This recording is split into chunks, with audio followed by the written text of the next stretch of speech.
د ننګرهار والي شاه محمود میاخیل د دې ولایت د کانال ادارې رئیس په مشرۍ د بیلابیلو برخو مسؤلینو سره د لیدنې پر مهال وویل د جمهور رئیس د حکم له مخې د کانال ښارګوټي کې یوازې د دې ادارې اړوند مامورینو ته د ستوګنې په موخه نمرې ورکول کیږي او تر څېړنو وروسته به د پاتې ټولو هغو کسانو چې په یاده اداره کې ماموریت نه لري نمرې مسترد کړي.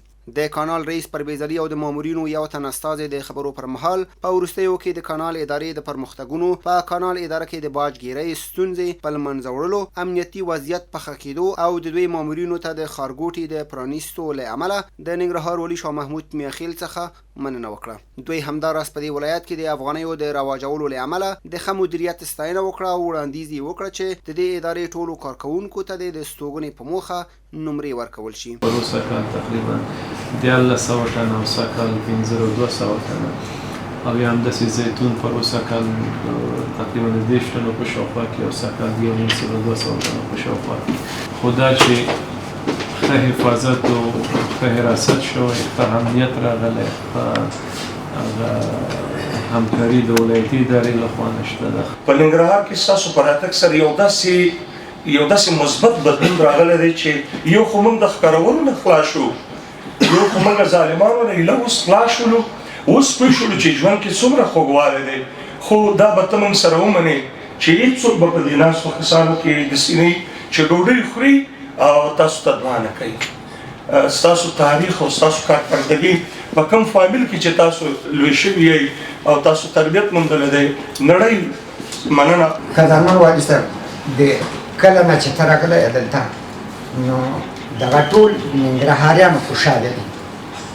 دغه اولنۍ موضوع پکې دا چې شکر په دې وباسو چې دا د کلدارو او افغانیو مسله راغله. که دې زموږ ډېر کم معاش دی، 50,000 روپۍ زموږ معاش دی، خو ته یقین په خدای وکړه چې موږ دومره خوشحاله یو، دومره خوشحاله چې دا کلداره بنده شوه او افغانۍ مو رایاد شوه. د ننګرهار والي شاه محمود میاخیل یو ځل بیا د کانال د پرمختګ په موخه په ټولو قانوني برخو کې د یادې ادارې مشر او ټول ټیم ته د ملاتړ او همکارۍ ډاډ ورکړ. همداراز یې د دوی د ښه خدمتونو څخه قدرداني وکړه.